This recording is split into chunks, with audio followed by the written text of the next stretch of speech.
Assalamualaikum warahmatullahi wabarakatuh. Perkenalkan, nama saya Putraan Fauzi. Dengan nomor NIM 23031020097 dari kelas 2E Prodi Manajemen Fakultas Ekonomi dan Bisnis. Jadi di sini saya akan mempresentasikan hasil tugas saya, yaitu aktiva tetap tidak berwujud. Jadi seperti pengertiannya, karakteristiknya, serta jenis-jenisnya nanti saya akan presentasikan.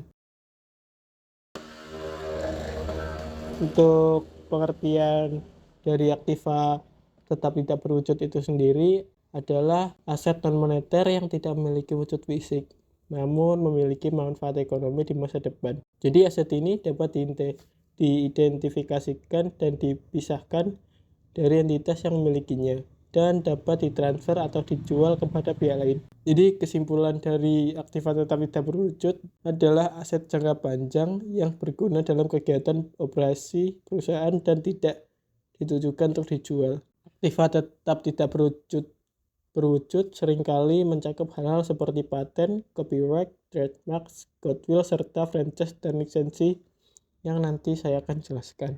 Untuk selanjutnya yaitu karakteristik aktiva tetap tidak berwujud itu sendiri. Untuk yang pertama yaitu non-moneter atau aset ini dapat merupakan uang atau serta kas. Contohnya seperti hak paten, hak cipta, dan merek dagang. Untuk yang kedua dapat diidentifikasi. Aset ini dapat dipisahkan dari entitas dan dapat diukur serta terpisah. Contohnya seperti lisensi software yang dapat diidentifikasikan berdasarkan nomor serinya. Terus selanjutnya yaitu memiliki manfaat ekonomi di masa depan. Jadi aset ini diharapkan untuk menghasilkan pendapatan atau menghemat biaya bagi entitas di masa depan. Contohnya merek dagang yang terkenal dapat menarik lebih banyak pelanggan dan meningkatkan penjualan. Untuk selanjutnya tidak memiliki wujud fisik. Jadi aset ini tidak dapat dilihat atau diraba.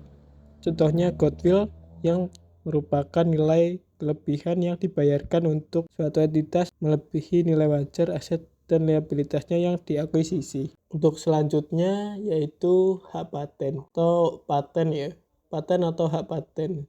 Jadi hak paten atau paten adalah hak yang diberikan oleh pemerintah atau instansi yang berwenang kepada pemegangnya untuk menggunakan atau mengawasi dan mengkomersilkan hasil temuannya, atau hak eksklusif untuk membuat, menggunakan, dan menjual suatu penemuan selama kurang lebih 20 tahun. Jadi contoh dari hak paten bisa dilihat di atas, yaitu contohnya di Formula One bisa berupa teknologi baru dalam desain aerodinamika, misalnya sistem pengaturan aliran udara yang inovatif untuk meningkatkan performa mobil balap. Hak paten tersebut akan melindungi inovasi tersebut dari penggunaan oleh pesaing tanpa izin.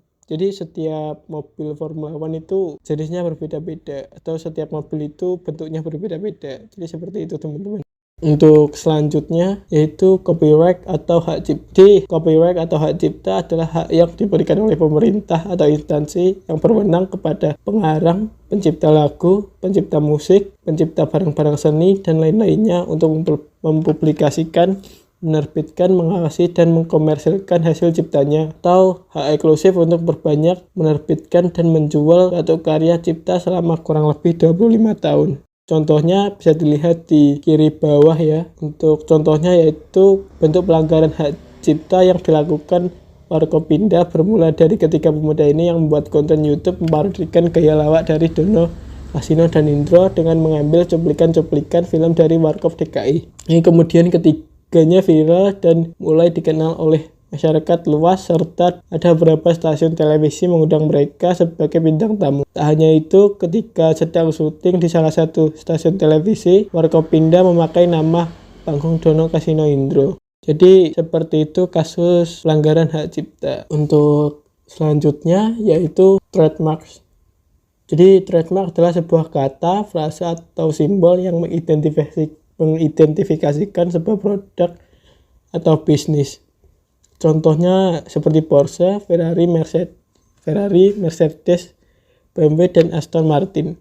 Jadi trademark dapat meningkatkan penjualan dari produk. Jadi pemilik produk dapat mendaftarkan nama-nama tersebut pada unit pemerintahan untuk mendapatkan hak proteksi atas nama-nama produk tersebut.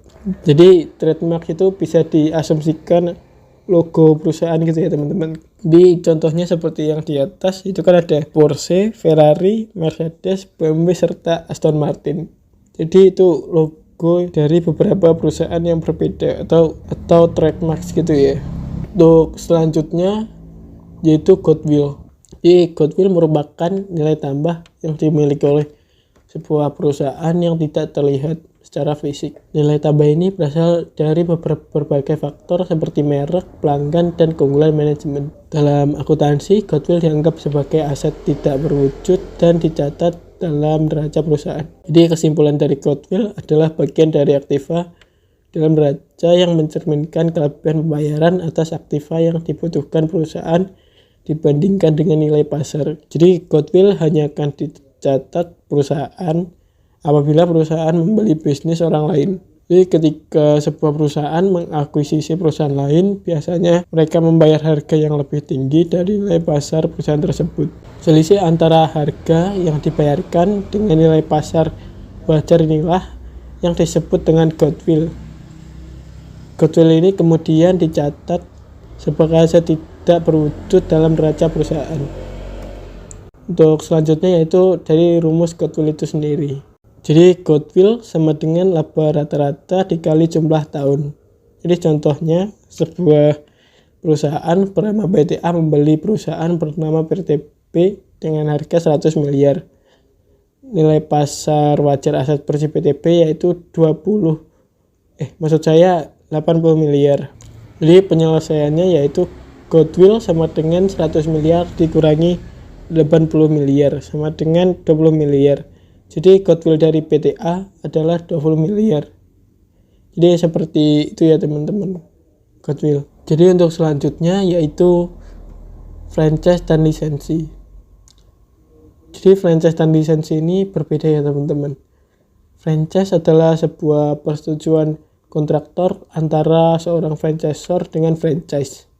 Jadi franchisor memberikan hak kepada franchise untuk menjual produk tertentu, menyediakan jasa, atau menggunakan trademark tertentu. Hak untuk menggunakan nama dagang, merek dagang, dan sistem operasi suatu entitas lain.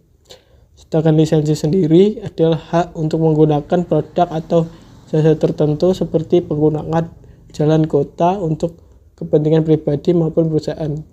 Jadi bisa disimpulkan yaitu hak untuk menggunakan suatu aset tak berwujud milik entitas lain. Jadi kesimpulan dari lisensi seperti itu ya teman-teman.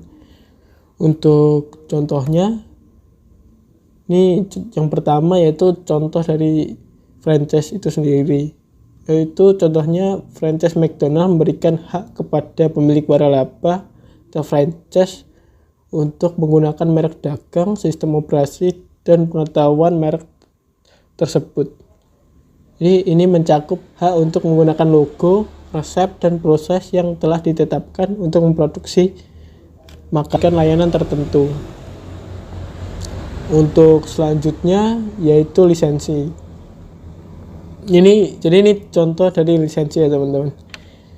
Jadi lisensi untuk menggunakan karakter-karakter Disney dalam produk seperti mainan, pakaian, atau barang-barang konsumen lainnya adalah contoh dari aset tetap tak berwujud. Pemegang lisensi membayar kepada Disney untuk penggunaan karakter-karakter ini dalam produk mereka. Jadi seperti yang tertera pada gambar berikut, yaitu contoh dari penggunaan lisensi ya teman-teman. Jadi McDonald membayar ke Disney untuk penggunaan karakter-karakter tersebut dalam produk mereka. Jadi sekian presentasi dari saya. Bila ada tutur kata yang kurang berkenan atau kesalahan saya dalam mengucap, saya mohon maaf yang sebesar-besarnya. Sekian dari saya, terima kasih. Wassalamualaikum warahmatullahi wabarakatuh.